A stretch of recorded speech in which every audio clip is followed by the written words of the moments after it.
Assalamualaikum warahmatullahi wabarakatuh. Nama saya Mirdia Zulkifli dari Kuliah Invasi di Zulkifli ingin berkongsi tentang risiko dan kesediaan institusi zakat dalam penerimaan transaksi Bitcoin. Bitcoin adalah mata wang digital yang dicipta pada tahun 2009.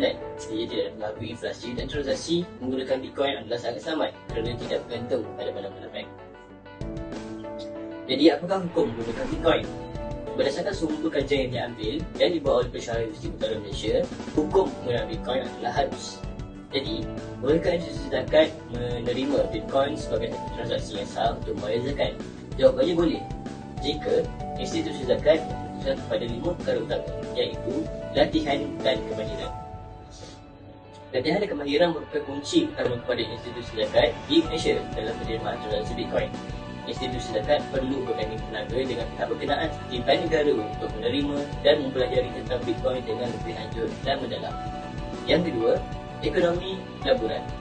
Ekonomi dan pelaburan mampu menjadi keuntungan yang baik kepada institusi zakat. Bitcoin ini perlu mendapatkan keuntungan agar mampu menjadi pulangan yang lebih baik kepada asnaf dan pembayar zakat. Yang ketiga, teknologi.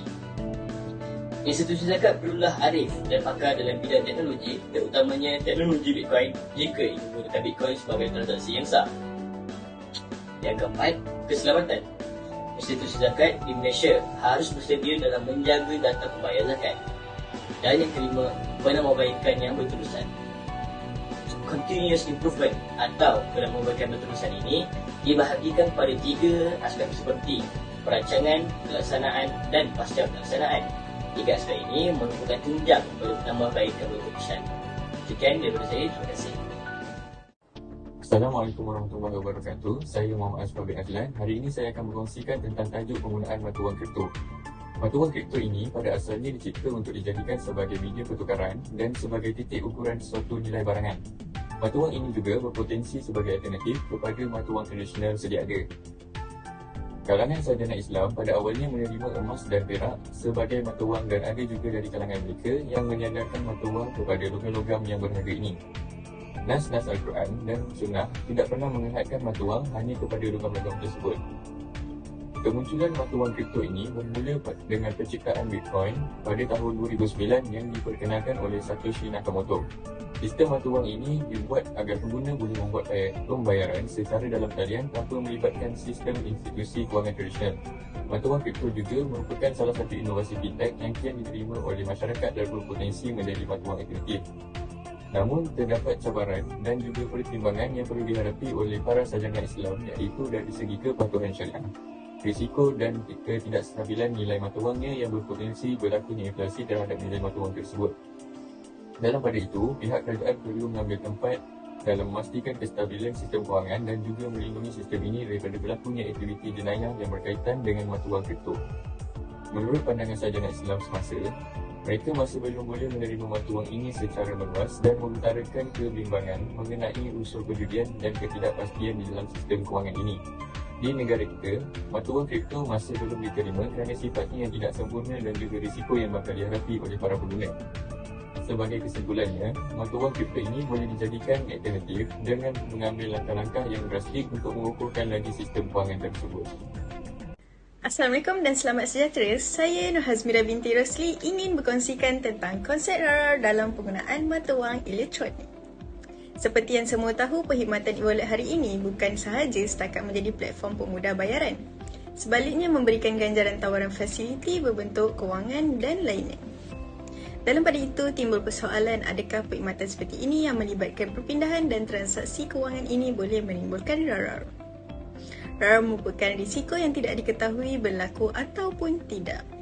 Dalam konteks kewangan pula, sesuatu urus niaga itu mempunyai unsur RAR sekiranya perkara-perkara yang tidak terlibat, tidak diketahui dan tidak dinyatakan ketika melaksanakan kontrak.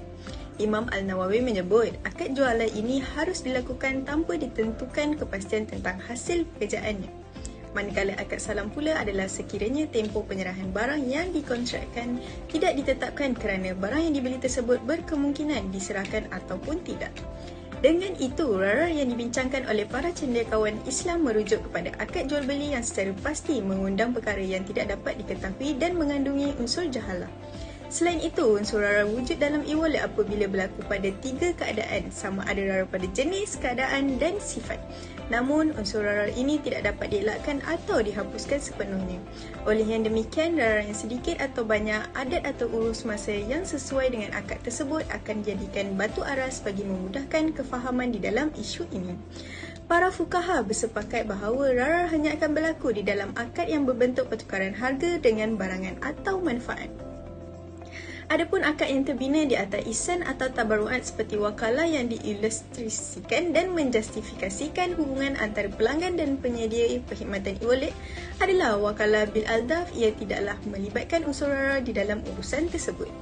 Jika diandaikan hubungan tersebut dengan amanah sekalipun, RAR tidak akan berlaku kerana tiada sebarang pertukaran yang berlaku antara pelanggan dan penyedia e-wallet. Selagi mana duit pelanggan masih dipelihara di dalam jagaan penyedia e-wallet, dia telah menepati tugasan penjagaan atau wadiah yang perlu dilaksanakan.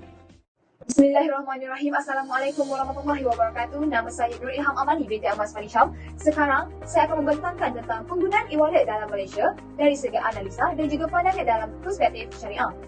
E-wallet adalah dompet digital yang dilakukan semasa urus niaga ataupun pertukaran barang yang berlaku menggunakan wang elektronik. Pelaksanaan e-wallet dari dalam perspektif syariah telah membangkitkan beberapa isu ketidakpatuhan dan pihak yang terlibat adalah pengguna, pengendali e-wallet dan juga pedagang. Isu yang pertama adalah isu ketiadaan akad yang jelas dan antara pihak yang berkontrak. Isu ini terbagi dari 3 kategori. Kategori yang pertama adalah hubungan antara pengguna dan pengendali e-wallet. Yang kedua, hubungan antara pengendali e-wallet dan syarikat pedagang. Yang ketiga, hubungan antara pengguna dan pedagang. Isu yang kedua adalah isu syarikat pedagang yang melaksanakan perniagaan yang tak patuh syariah. Pengendali e-wallet mestilah bertanggungjawab membuat semakan aktiviti perniagaan pedagang-pedagang ini. Urus niaga yang melibatkan barang ribawi juga perlulah dilakukan agar mengikut syarat ketetapan yang mengikut syariah. Isu yang ketiga adalah penempatan dana e-wallet mengguna dalam akaun amanah di institut perbankan konvensional. Kebanyakan pengendali e-wallet tidak diberikan arahan yang jelas tentang cara untuk masukkan dana dalam akaun amanah. Cadangan penambahbaikan yang kita boleh buat, yang negara kita boleh lakukan adalah yang pertama, mewujudkan parameter dan garis panduan syariah berkenaan pelaksanaan e-wallet. Contohnya, pembukaan akaun amanah patuh syariah. Cadangan yang kedua, penentuan penawaran perkhidmatan sepatut syariah oleh pengendali e-wallet, e-wallet I. Bank Negara Malaysia mestilah menjadi regulator yang mewujudkan option kepada pengendali e-wallet bagi tujuan kelulusan dan pelesenan. Cadangan yang ketiga, pelantikan panel penasihat syariah bagi syarikat pengendali e-wallet yang menyediakan platform e-wallet patuh syariah. Pelantikan ini tujuannya adalah untuk mengawal sedia semua transaksi atau aktiviti yang ditawarkan kepada pengguna dan pedagang. Assalamualaikum warahmatullahi wabarakatuh. Nama saya Siti Nur Aisyah binti Syamsuddin dan saya ingin berkongsikan tentang tajuk dinamisme dan mekanisme mata wang digital ke arah kewangan Islamik dalam konsep mata wang kripto. Seperti yang kita tahu, mata wang kripto ini merupakan mata wang digital yang telah dikodkan secara elektronik untuk keselamatan yang digunakan dalam transaksi dalam talian. Jadi, kebolehan mata wang kripto ini telah dijadikan satu perkara yang dibahaskan oleh para ulama mengenai pelaksanaannya yang telah memberikan kedua-dua kebenaran dan larangan. Sesetengah para ulama menyatakan bahawa mata wang kripto ini tidak dibenarkan dalam kewangan Islamik kerana ini dikaitkan dengan ketidakpastian iaitu warak dan juga kewujudannya yang menyumbang kepada ketidakadilan dalam masyarakat.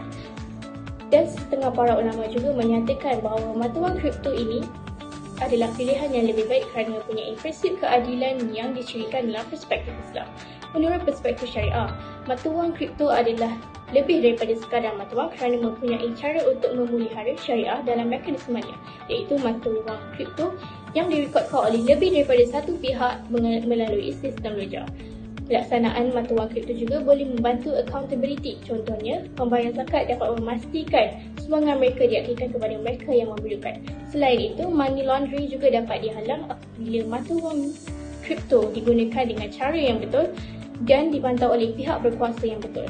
Selain itu, mata wang kripto juga boleh dijadikan sebagai transaksi jual beli yang sah di Malaysia, seperti negara Dubai yang telah melancarkan mata wang kripto mereka sendiri pada Oktober 2017. Terdapat beberapa kelebihan mata wang kripto, iaitu keupayaan yang boleh menggabungkan semua Bitcoin dan menyimpannya ke dalam satu akaun. Selain itu, kesukaran dalam pemalsuan.